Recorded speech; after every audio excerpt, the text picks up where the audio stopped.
Class 10 A and B. आज आप लोग सूर्यकांत त्रिपाठी निराला जो पाठ देख रहे हैं ना कल से, वहाँ एक कविता हो गई थी, पूरी हुई थी या नहीं? जल्दी बोलिए, नहीं हुई होगी, है ना? बादल गरजो घेर घेर घोर गगन धाराधर ओ, ललित ललित काले घुंघराले बाल कल्पना के सिपाले, विद्युत छवि उर्मे कवि नवजीवन वाले, वज्र छिपा नूतन कविता फिर भर दो बादल गरजो। ये हो चुका था। बच्चे जो कल जुड़े हुए थे जवाब देंगे, है ना? बताइए। उसके बाद एक और कविता है, अट नहीं रही है। चलिए इसके दूसरे भाग को देखा जाए।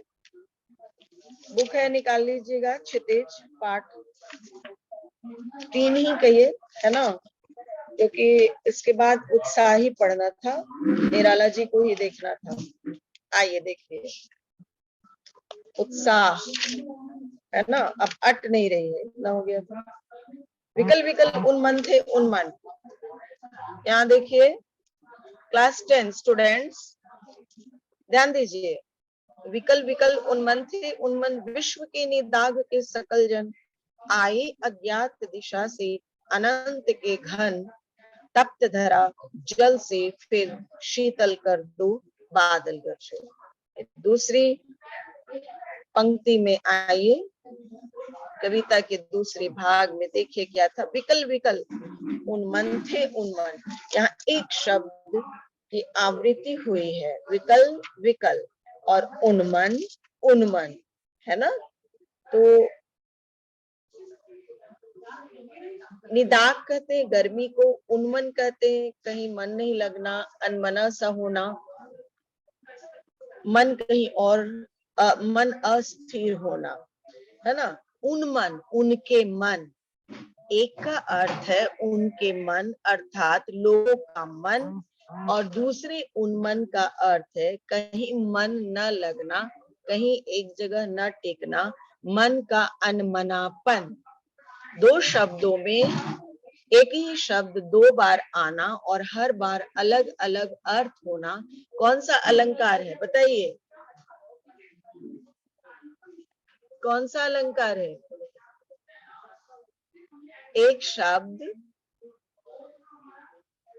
एक से अधिक बार आना, हाँ, और हर बार उसका अर्थ अलग होना, यमक अलंकार है ना? उन्मन उन्मन, उन्मन अर्थात लोगों का मन, उनका मन, और एक उन्मन मतलब अनमना सा, अटपटा सा, मन का नहीं लगना, है ना? विकल विकल थे, विकल विकल मतलब व्याकुल, लोगों का मन व्याकुल था। 2 बातों से कल जब आप पढ़े होंगे तो ध्यान दिए होंगे कि 2 बातें उभर कर आ रही थी। एक, गर्मी से व्याकुल लोग वर्षा की आशा कर रहे थे, और एक बोलिए बोलिए, एक और कौन सा प्रॉब्लम था? अप्रत्यक्ष और प्रत्यक्ष रूप से 2 बातें चल रही है। एक कवि है, एक बादल है। कवि से लिखने वाले से कवि क्या कहना चाह रहे हैं और बादलों से क्या कहना चाह रहे हैं, 2 बात एक साथ चल रही है। तो बताइए, एक और कौन सा कारण है जिससे लोग अनमने हैं?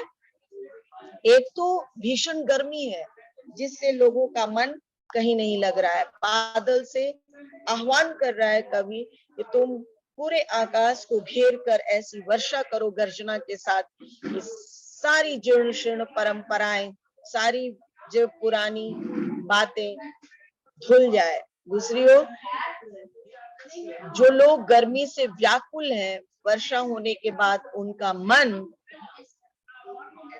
कुछ खुश होगा, उनमें नई स्फूर्ति आएगी, नया जीवन मिलेगा। तो एक ओर कवि सीधे बादल से आह्वान कर रहे हैं और दूसरी ओर लिखने वाले से अर्थात कवियों से, जो अपनी सृजनशीलता से कुछ ऐसा लिखें जैसे विश्व में जो आर्थिक स्थिति बनी हुई है, आर्थिक प्रणाली है, आर्थिक सिस्टम है, वो तहस नहस हो जाए। और वो आर्थिक सिस्टम उस समय 1936 में रची गई है, कविता है 1936 में। और उस समय विश्व का कौन सा सिस्टम सबको खाए जा रहा था?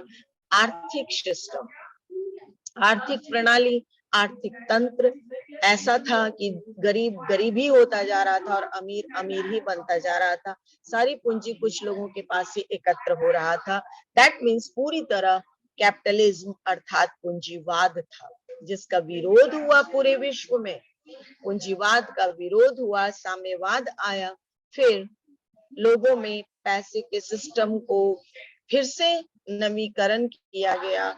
और आप देखते होंगे कि एक खास इनकम के बाद, एक खास आमदनी के बाद पैसे सरकार को लौटा दिए जाते हैं टैक्स के रूप में, है ना। तो इस तरह पैसे को बैलेंस किया गया। तो एक साम्यवाद हुआ, एक पूंजीवाद हुआ, है ना। तो ये दो बातें हैं जिससे लोगों का मन व्याकुल था और वो अनमने से थे, उनका मन नहीं लग रहा था। एक भीषण गर्मी से मन नहीं लगना, एक आर्थिक स्थिति का सही नहीं होना, जिसके कारण लोगों का मन अस्थिर था। तो एक कवि से आह्वान है और एक बादल से आह्वान है। विश्व के निदाग के सकल जन, सभी जन, सकल मतलब सभी, है ना। विश्व का जो निदाग है, विश्व का जो, विश्व में जो दर्द व्याप्त है, जिससे लोग परेशान हैं, सभी लोग, सकल जन मतलब सभी लोग, निदाग एक तरफ गर्मी और दूसरी तरफ लोगों का परेशान होना। विश्व की आर्थिक स्थिति से लोग परेशान थे और प्रत्यक्ष रूप से गर्मी से परेशान है। निदाग मतलब गर्मी, सकल सब, सारे, है ना।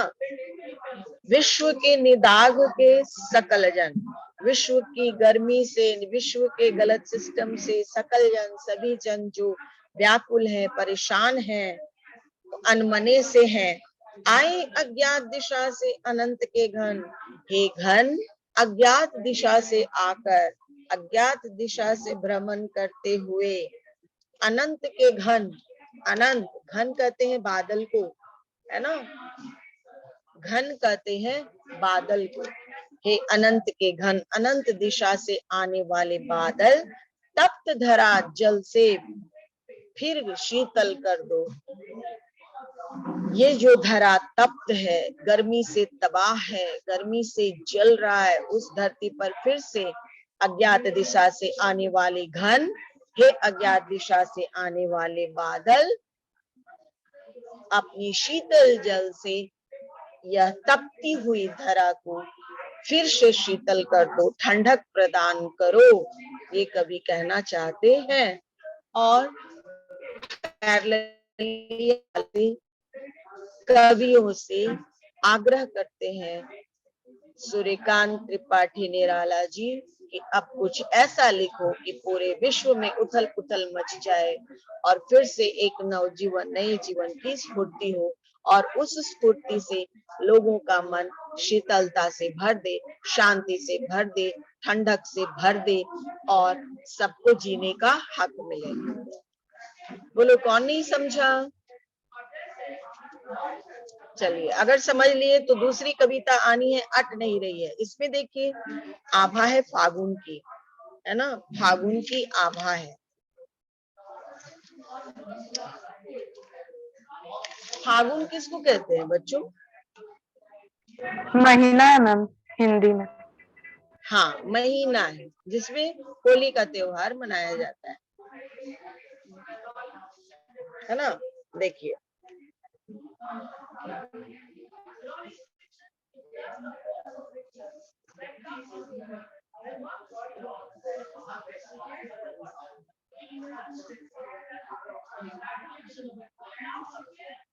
ध्यान दीजिए, लोगों का कहना है कि फागुन जो महीना होता है उसमें होली होती है और रंगों का त्योहार है।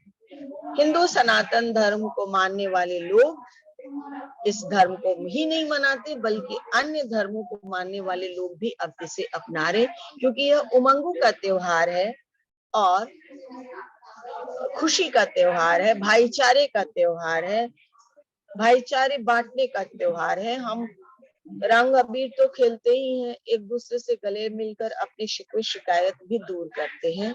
लेकिन आप सोच सकते हैं कि इतने बड़े कवि एक फागुन की शोभा को उकेर रहे हों, होली पर लिख रहे हों ना, कुछ खास कह रहे होंगे, है ना। वो खास क्या है? वो खास बात ये है इस कविता में कि अगर मन में उमंग हो तो हर महीना फागुन है। अगर मन में उत्साह और उमंग हो तो हम हर महीने को फागुन जैसा बना सकते हैं, जिसमें चारों ओर धरती फूलों से पटी रहती है,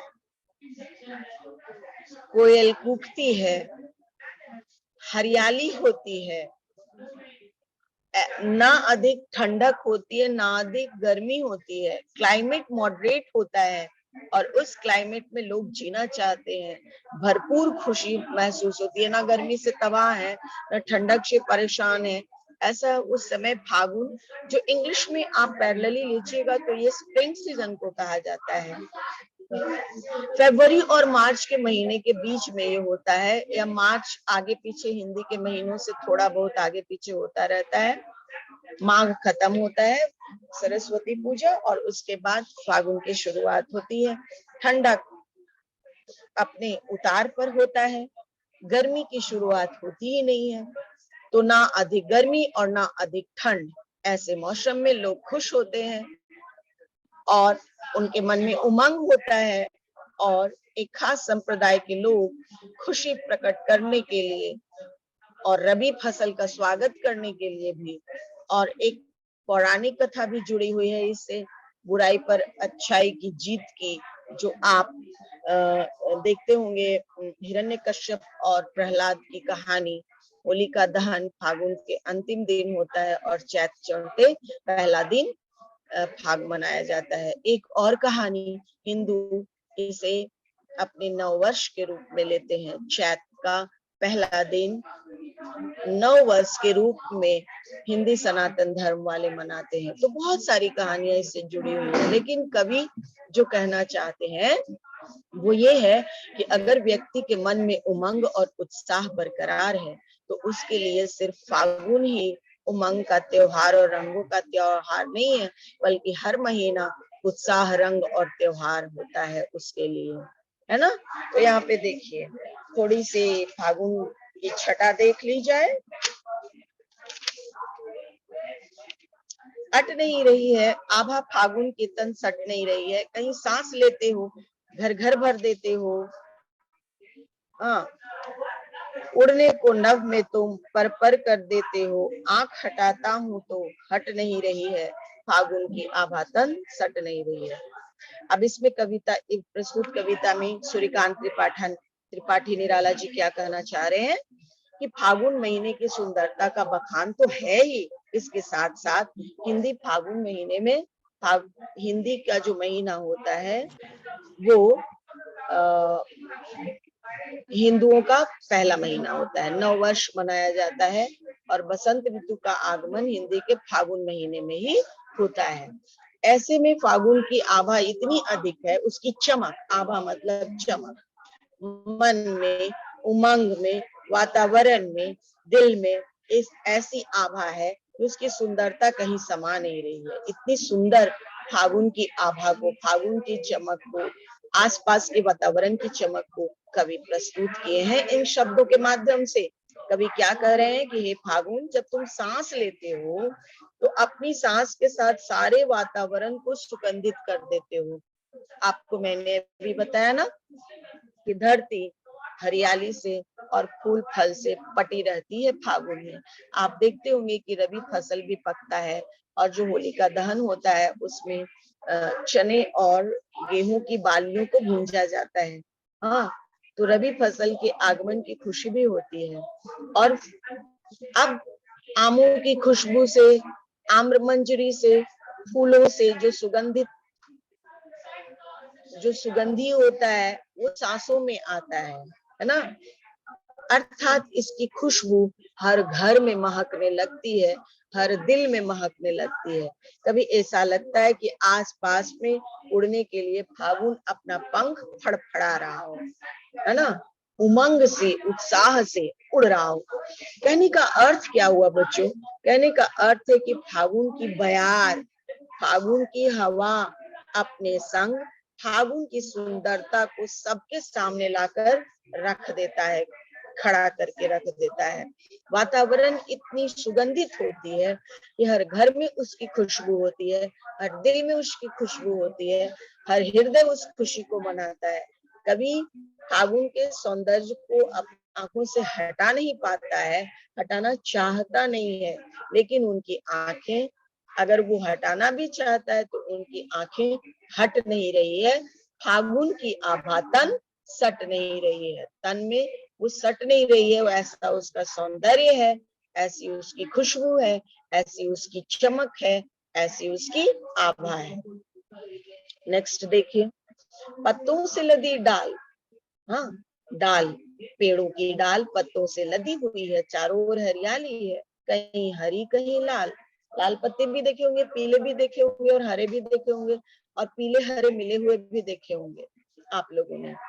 कहीं हरी कहीं लाल, कहीं पड़ी है उर में, उर अर्थात हृदय में, मंद गंध पुष्प माल। पाट पाट शोभाश्री पट नहीं रही है, फागुन आभा की तन सट नहीं रही है। अब इन पंक्तियों में कवि क्या कहना चाह रहे हैं? लदी मतलब बोझिल होना, उर मतलब हृदय, मंद मतलब धीरे धीरे, गंध मतलब सुगंध, पुष्पमाल मतलब फूलों की माला, पाट पाट मतलब जगह जगह। लिख लीजिए अगर लिखना चाहते हैं।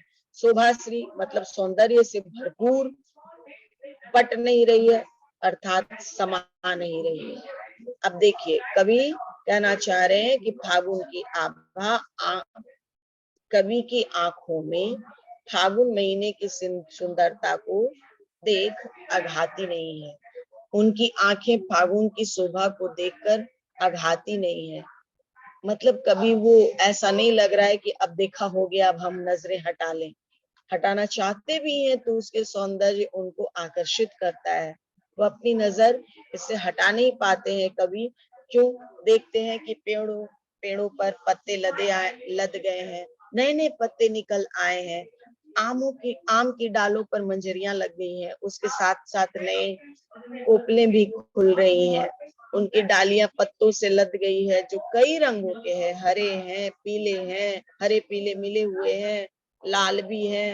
हाँ, कहीं हरे पत्ते हैं तो कहीं लाल कोपले हैं। कोपले वो स्थिति जहाँ वो फूल या फल खिलने की स्थिति में हो, कोपले। लगता है कि कहीं कहीं कुछ पेड़ों के गले में भीनी भीनी खुशबू देने वाले फूलों की माला लटकी हुई हो, ऐसा प्रतीत होता है। ऐसा नहीं है कि पेड़ों के गले में खुशबू लटक रही हो या खुशबू भरी फूलों की माला लटक रही हो, लेकिन ऐसा प्रतीत होता है। कभी ऐसा इमेजिन करता है, कभी ऐसी कल्पना करता है कि उसकी सुगंध हर डाल से आ रही है, हर तरफ सुंदरता बिखरी है और वह इतनी अधिक है कि धरा पर समा नहीं रही है ना। तो हम फागुन की आभा को देखे दो पदों में। एक पद की व्याख्या हो चुकी, पद संख्या 1 और दूसरे पद में है, पत्तों से लदी डाल, कहीं हरी कहीं लाल, ये वाला है ना। कहीं पड़ी है उर्मे मंदगंध पुष्पमाल, पाट पाट शोभाश्री पट नहीं रही है। अब देखिए फागुन की आभा का मानवीकरण किया गया। आ जाइए काव्य सौंदर्य पर, ठीक है ना। अब सीधी सीधी बातों को छोड़ दीजिए, इसकी आभा का मानवीकरण किया गया है और निराला जी कहते हैं कि इसकी शोभा सर्वव्यापक है, हर जगह है, हर घर में है, हर हृदय में है, हर व्यक्ति के मन में है, पूरे वातावरण में है। वह प्रकृति और तन मन में इसका सौंदर्य समा नहीं रहा है, उसका प्रभाव सभी पर देखा जा सकता है। फागुन में सांस लेते ही चारों ओर का वातावरण सुगंधित हो उठता है, मन उल्लास से भर जाता है, चारों ओर फागुन का सौंदर्य झलकता है। फागुन की सुगंधित मादकता व्यक्ति को कल्पना के पंख लगाकर गगन में उड़ने के लिए बाध्य करता है, उड़ने को उत्साहित करता है। कवि की आंखें फागुन की सुंदरता से अभिभूत है, प्रभावित है, आकर्षित है, अतः वह इससे अपनी नजरें नहीं हटा पाता है। फागुन की सुंदरता की व्यापकता के दर्शन पेड़, पत्ते, फूलों आदि से हो रहे हैं। वृक्षों की डालियां हरे हरे पत्तों से लदने लगी हैं, कहीं हरी है तो कहीं लाल है ना। उनकी आभा प्रतिबिंबित हो रही है, हरे पत्तियों से परिलक्षित हो रही है। हृदय पर धीमी धीमी सुहासित पुष्पों की माला शोभायमान हो रही है। समस्त प्रकृति फल फूलों से लद गई है और इसका प्रभाव लोगों के तन और मन पर देखा जा सकता है। सारा वातावरण पुष्पों से, उसके सुगंध से लदी हुई है। सृष्टि का कण कण में उत्साह है, सृष्टि के कण कण में उमंग भर गया है। फागुन की शोभा जगह जगह छा गई है, जगह जगह समा गई है।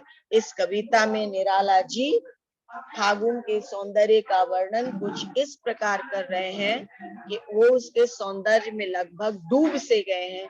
उनमें फागुन की आभा रच बस गई है, जिसे न शब्दों से अलग किया जा सकता है और न फागुन से अलग किया जा सकता है। ऐसी आभा का वर्णन सूर्यकांत त्रिपाठी निराला जी कर रहे हैं कि ना उसको शब्दों से अलग किया जा सकता है और न फागुन से अलग किया जा सकता है। दोनों मिलकर एक हो गए। फागुन और सौंदर्य, फागुन और सुंदरता दोनों मिलकर एक हो गए हैं। चलिए अब बोलिए कौन नहीं समझा। क्लास 10, क्लास 10 कौन नहीं समझा। उत्साह और अट नहीं रही है। दोनों कविता का भावार्थ और व्याख्या और शब्दार्थ आप अच्छी तरह से समझे या नहीं, बोलिए जल्दी। चलिए, नहीं बोलिएगा तो सुनिएगा तो जरूर ना। काव्य सौंदर्य में किन किन बिंदुओं पर ध्यान देना है, ठीक है। सबसे पहला पॉइंट लेंगे हम, काव्य सौंदर्य का सजीव चित्रण किया जाए। सजीव अर्थात जीव जैसा। हाँ, यहाँ पे मानवीकरण अलंकार है। इसमें कौन सा रस है, बोलो तेजस। इस कविता में कौन सा रस है, जल्दी बोलो। नहीं पता मैम। हाँ, तो इसमें रस है श्रृंगार रस, ठीक है। और इससे पहले जो उत्साह पड़ा था उसमें कौन सा रस था, उत्साह है ही वीर रस का स्थायी भाव, इसलिए उसमें वीर रस था। इसमें श्रृंगार रस है। गुण कौन सा है, आपको मैंने कक्षा में बताया था ना कि 3 गुण होते हैं। कौन कौन, ओज, माधुर्य और प्रसाद। ओज, माधुर्य और प्रसाद गुण। तो इसमें कौन सा गुण है, माधुर्य गुण है, ठीक है। कोमलकांत पदावली है, भाषा भावानुकूल है। कवि पर छायावादी प्रभाव स्पष्ट रूप से नजर आ रहा है, क्योंकि छायावादी कवि प्रकृति को ही अपना आलंबन बनाकर अपनी रचनाओं को अंजाम दिए हैं। छायावादी कवि प्रकृति को आलंबन बनाए हैं, प्रकृति में ही सब कुछ देखे हैं और तब लिखे हैं। प्रसाद पंत निराला वर्मा, इसीलिए पंत को प्रकृति का सुकुमार कवि भी कहा जाता है, समझे। तो छायावादी प्रभाव स्पष्ट रूप से इस कविता में देखा जा रहा है। छोटे छोटे वाक्यों में ढली कविता का सौंदर्य देखने योग्य है। अनुप्रास अलंकार है कहीं कहीं, और अट नहीं रही में मानवीकरण अलंकार है ना। पुनरुक्ति प्रकाश कहते हैं एक ही शब्द को बार बार। घर घर, पट पट, पाठ पाठ, इसमें पुनरुक्ति प्रकाश अलंकार है। विशेष उक्ति क्या है, आंख हटाता हूं तो हट नहीं रही है, ये विशेष उक्ति है कवि का, विशेष उक्ति। और मानवीकरण अलंकार कहाँ है, कहीं सांस लेते हैं। अब फागुन महीना निर्जीव चीज है और वो सांस ले रहा है मानव की तरह, तो वहां मानवीकरण हुआ। उड़ने को नभ में तुम पर कर देते हो, ये सौंदर्य अभिभूत कर देता है मनुष्य को नभ में उड़ने के लिए, है ना। उमंग से उड़ने का मन करता है मनुष्यों को। नर नारी उमंग से ऐसे भर जाते हैं कि आकाश में उड़ने का उनका मन करता है। और तीसरा मानवीकरण कहाँ है? कहीं पड़ी है उर्मे मंद गंध पुष्पमाल, है ना। ये फागुन का सौंदर्य जो है वो उर में, मनुष्य के हृदय में मंद गंध, मंद मंद सुगंध बिखेरने वाले पुष्पमाल की तरह हृदय पर पड़ी हुई है। यहाँ पर मानवीकरण अलंकार है। क्लियर? बोलिए, कोई प्रॉब्लम है तो? कोई प्रॉब्लम है बच्चों? समझने में कोई दिक्कत है? कनेक्ट करके भाग गए हो क्या बच्चे? बोलिए।